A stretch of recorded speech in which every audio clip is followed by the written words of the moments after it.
In an age of global uncertainty, where old powers cling to control and the youth rise in resistance, one name has begun to echo across Africa and beyond: Captain Ibrahim Traoré, a man who, at just 34 years old, shook the foundations of power in Burkina Faso and lit a fire of inspiration across the continent.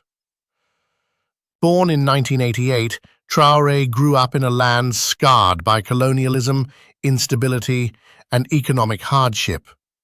But it was also a land rich in culture, resilience, and memory. From a young age, Traoré was drawn not only to the discipline of the military, but to the idea of justice, a justice that was not handed down from foreign nations or corrupted elites, but built by the people themselves.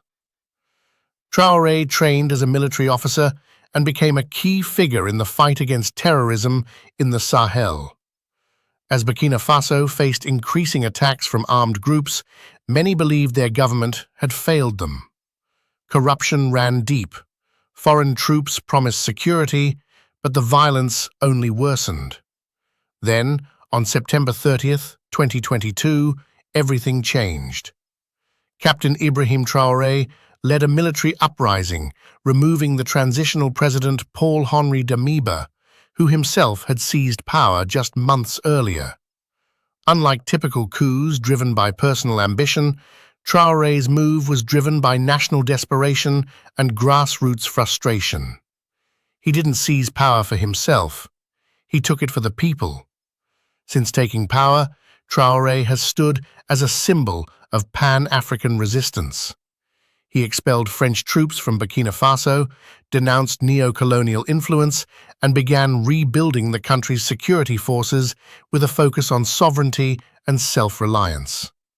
Where most leaders speak in polished diplomatic tones, Traoré speaks directly to his people.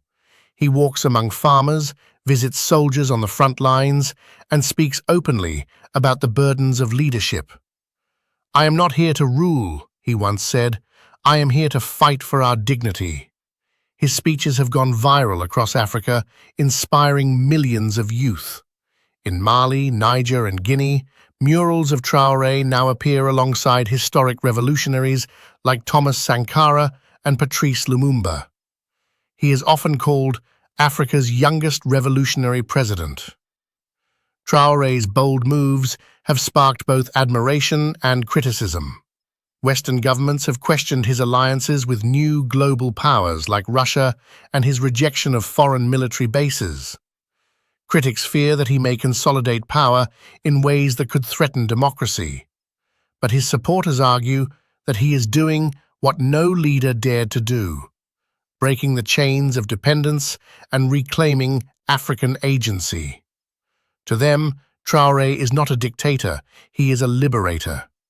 Ibrahim Traoré has become more than just a man, he is a movement.